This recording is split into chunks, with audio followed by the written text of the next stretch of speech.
Bonjour et bienvenue sur ce podcast, le seul podcast qui vous aide à transformer tous les défis du quotidien, que ce soit avec vos enfants, vos partenaires, votre boulot et tous les domaines de votre vie, afin de les transformer en opportunités de connexion, d'apprentissage et d'épanouissement. Je suis Noémie de Saint-Cernin, je suis coach conférencière, formatrice, auteure best-seller de plusieurs livres, mariée et maman de 3 enfants.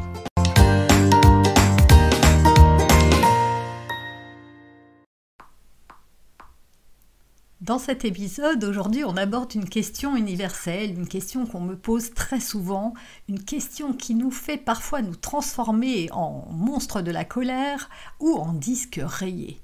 Comment inciter nos enfants à coopérer sans crier et sans répéter 50 fois les mêmes choses? Ah, les fameux « range ta chambre, mets tes chaussures » ou encore « arrête de sauter sur le canapé ». Combien de fois répétons-nous ces phrases?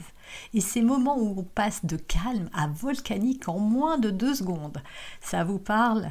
Allez, on va voir ensemble comment faire autrement. Respirez un grand coup, c'est parti. Tout d'abord, j'ai un petit message pour vous, les parents à bout de souffle qui m'écoutez. Vous n'êtes pas seuls. Vous savez quoi? Même les super parents d'Instagram, ceux avec leur salon impeccable et leurs enfants tirés à 4 épingles, ont des moments où ils craquent. Vous pouvez me croire, c'est mon métier. Des parents, j'en vois et j'en vois beaucoup. Crier, ça arrive à tout le monde, parce qu'on est fatigué, parce qu'on répète la même chose pour la 42e fois, parce qu'on est humain, tout simplement.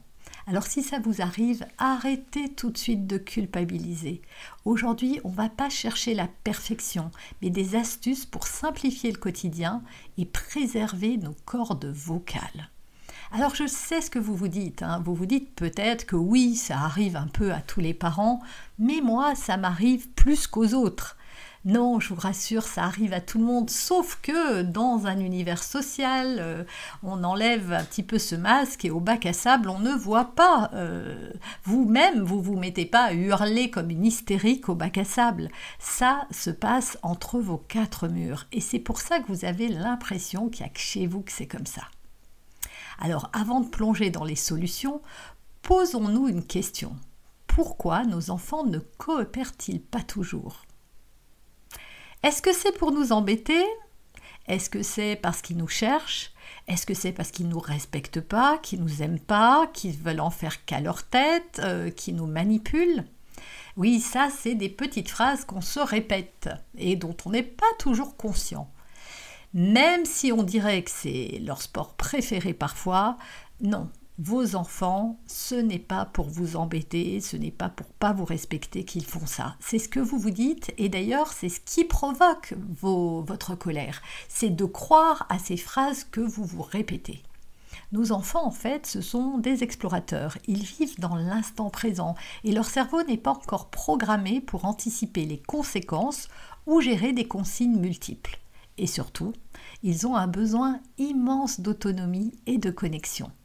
Autonomie parce qu'ils veulent faire par eux-mêmes, autonomie aussi parce qu'ils veulent décider par eux-mêmes, même s'ils n'ont pas encore tout ce qu'il faut et que ce sont des enfants, et connexion parce qu'ils veulent se sentir vus, entendus et importants. Et je suis sûre que ça vous parle, vous voyez bien que vos enfants cherchent de la connexion avec vous, de l'attention. Ils en ont extrêmement besoin et parfois quand ils n'ont pas suffisamment d'attention positive, eh bien ils font un peu n'importe quoi pour attirer notre attention à n'importe quel prix, y compris quand ça nous fait péter un câble, parce que dans ces cas-là, eh bien voilà, je suis en connexion quand même et je peux me satisfaire de ça. Quand ils résistent, c'est donc souvent un signe qui vient dire qu'ils se sentent déconnectés, incompris ou qu'ils n'ont pas encore les outils pour répondre à nos demandes. Passons maintenant à l'action. Voilà mes 5 astuces simples pour inciter nos enfants à coopérer. Premièrement, transformer la consigne en jeu. Rien ne marche mieux que ça. Les enfants adorent jouer et vous le savez. Si on transforme un « va mettre ton pyjama » en « cap ou pas cap de transformer en fusée et de filer dans ta chambre avant que je compte jusqu'à 10 ?» Soudainement, ça devient très amusant. Essayez aussi les défis. Je parie que tu ne peux pas ranger 5 jouets avant que je finisse de préparer le repas. Ou de chanter une chanson, ou Dieu sait quoi d'autre encore. Cherchez des solutions amusantes pour faire à vos enfants ce que vous voulez qu'ils fassent. Un autre truc super pour leur faire mettre la table, c'est de dire ce soir, nous jouons au restaurant. Donc tu es le maître d'hôtel et tu vas mettre la table et accueillir tes invités, présenter le menu et les plats. Deuxième astuce, donner des choix. En fait, ce qu'on veut, nous, c'est qu'ils fassent un certain nombre de tâches, comme de mettre ses chaussures le matin, de les ranger, de mettre son manteau, de venir à table et autres. Plutôt que de leur donner des ordres, donnons-leur des choix. Tu préfères mettre tes chaussures rouges ou tes baskets bleues ? Au lieu de forcer, on laisse un petit pouvoir de décision à l'enfant. Ça change tout. Pas de choix infini bien sûr, mais 2 options simples. Tu préfères prendre ta douche avant de faire tes devoirs ou après ? Tu préfères m'aider à mettre la table ou à préparer le dîner ? Trouvez des choix comme ça simples, parce que finalement qu'ils mettent les chaussures rouges ou les baskets bleues, ce que vous voulez vous, c'est qu'il ait des chaussures aux pieds. Troisième astuce, se mettre à leur hauteur. Littéralement, descendez à leur niveau, regardez-les dans les yeux et parlez doucement. Un simple « tu as besoin d'aide pour commencer ?» peut débloquer bien des situations et remplacer un « on va être en retard, dépêche-toi de mettre tes chaussures ». Vos enfants sont des éponges émotionnelles. Si vous êtes, même si vous ne le montrez pas, mais si vous êtes tendu, stressé et que vous leur demandez des choses avec en fond sonore ça, ils le ressentent, ils absorbent votre énergie, vos émotions. Et ça les met dans un état de stress eux aussi qui se concrétise par des mauvais comportements, de l'agitation et plein d'autres choses encore. Donc, respirez un bon coup, soyez vous-même calme et détendu pour leur demander de faire quelque chose. Quatrième astuce, validez leurs émotions. Parfois, nos enfants ne coopèrent pas parce qu'ils sont frustrés ou fatigués. Au lieu de dire « arrête de faire des histoires », essayez plutôt « je vois que tu es en colère parce que tu n'as pas envie de ranger tes jouets ». Ah ben je comprends, c'est pas drôle. Tu veux qu'on le fasse ensemble ? Ou tu préfères le faire après dîner ? Cinquième astuce, donner du sens. Expliquez pourquoi une tâche est importante plutôt que range ta chambre. Essayez, si tu ranges tes jouets, tu les retrouveras plus vite pour jouer demain. Et si on le fait ensemble, ah ben ça ira encore plus vite.